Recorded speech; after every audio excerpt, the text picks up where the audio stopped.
gye buvuddeko ekibiina kya FDC ky'ekiwayi ky'e Katonga kyalangirira enteekateeka nnamutaayika ey'okutondawo ekibiina ekipya era bano ne beesoma nga bwe bagenda okusaanyaawo erinnya lya FDC. Maama waffe FDC tugenda kuteekateeka enteekateeka ey'okumuziika mu myezi 6.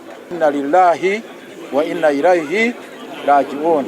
Olwaleero bano babukeerezza nkokola ne babissaamu engatto paka ku kitebe ky'akakiiko ak'ebyokulonda ne batwalayo ebbaluwa esaba okutondawo ekibiina ekipya kye batuumye People's Front for Freedom PFF era nga balina ekigendererwa eky'okutumbula eddembe ly'obuntu wamu n'obwenkanya eri bannayuganda ng'ekibiina kyonna nti kibeera n'akabonero. Bano basazeewo okukozesa akabonero ak'essimu ng'akabonero ak'emirembe eri bannayuganda bonna nga langi z'ekibiina zigenda kubeera enjeru ssaako ne bbulu amanyiddwa nga Royal Blue nga balina n'eŋŋombe egamba nti Freedom for all for freedom. Bano bawaddeyo ebiwandiiko byabwe eri akakiiko k'ebyokulonda era nako bwe katyo katandikiddewo mbagirawo okubikolako okulaba nga batuukiriza ebisaanyizo byonna olwo nno kifuulibwa ekibiina ekitongole. Julius Mucunguzi ono nga ye ssekamwa w'akakiiko k'ebyokulonda alambuludde ku mbeera ebaddewo ku kitebe ky'akakiiko.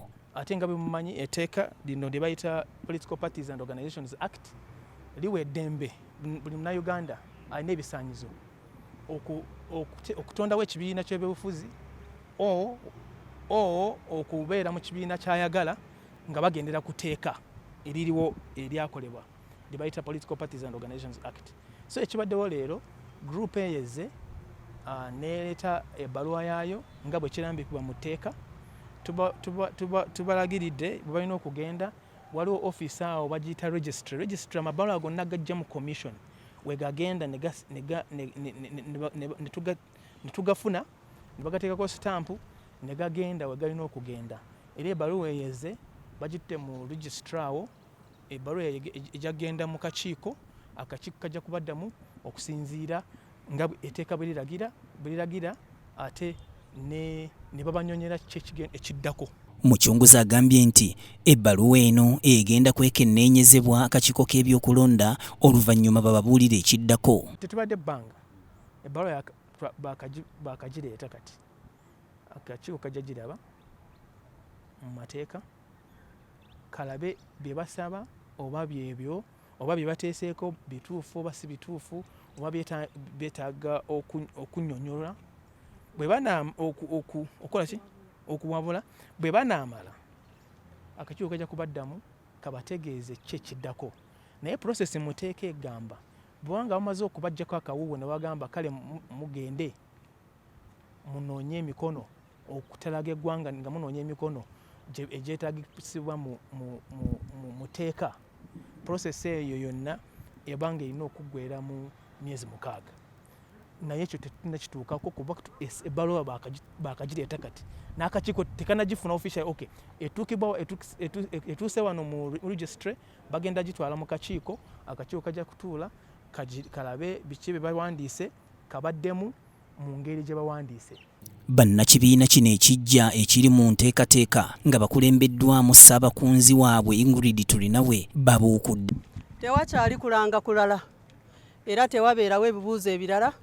Tusimbudde embalaasi tujja kutuuka ku buli muntu yenna mu ggwanga era abakyala mwena abavubuka bannayuganda mwena ababadde baweddemu amaanyi tubakoowoola.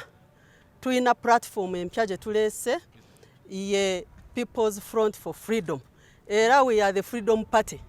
Tujja kutuuka ku buli muntu.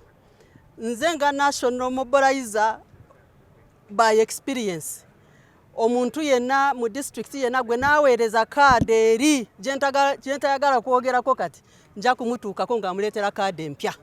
Mwetegeke ebintu byammwe mu bitereeze bye twabawa byonna tujja kubi withdrawinga nga tubaweereza ebintu ebipya. Mwebale nnyo mwebalire ddala tulinda Electoral Commission etuddemu. Bano bakukozesa akabonero ak'essimu era bawadde ensonga lwaki. People's Front for Freedom PFF atusaze okwesa essimu kubanga tusuubira buli munnayuganda asobola otuukibwako nga ku ssimu. Omulembe gwe tulimu gwa tekinologiya kitegeeza n'abantu bwe twagala okukolagana nabo abantu bwe twagala singa tuba tumaze otuwandiisa nga tuze mu buyinza abantu tujja kuba tutwogera nabo ku masimu gaffe. Ensonga yite tukozesa smartphone kwa tukimanyi za buwaze simu buli mwasobola okuba nazo, naye tumanyi ne simu entono eno gye tuyita katooki mu Luganda abantu abasinga byatukozesa buli omwaso okugifuna. Si tetuwadde budde bwegenda kutuddiramu, naye nga tubasuubira mu kiseera ekitono ennyo bajja kutuddamu, era naffe tetujja kukowa kujjanga ku ofiisi zaabwe, kubanga etteeka libalagira singa omuntu ateekayo okusaba kwe balina okuddamu either bakkiriza oba tebakkiriza. Bate bakkiriza ne bawa ensonga zaabwe. So tusuubira bajja tuddamu era tujja kuba tubategeeza kye bana batuzzeemu. Ekibiina kya FDC guno sigwe mulundi ogusoose nga kyeyubula era nga guno mulundi gwakubiri anti kyasooka kubeera kisinde ekyamanyibwa nga Reform Agenda, wabula oluvannyuma ne kifuulibwa FDC kati gy'olabako, wabula nga kati kirabise okweyubula omulundi omulala olw'ensonga nti baafuna obutakkaanya wakati mu kibiina ne beeyawuzaamu ekiwayi kye Najjanankumbi ssaako ne Kyekatonga oluvannyuma kw'ebyo ebigambibwa nti waaliwo emigozoobano mu by'ensimbi omuli obulyake obukenuzi n'okulya enguzi, anti ng'ensimbi ezikozesebwa mu kibiina tebamanya buvujjirizi wa we buva. Nagujja Serina yakusakidde emboozi eno ku Rabbit TV Community Report.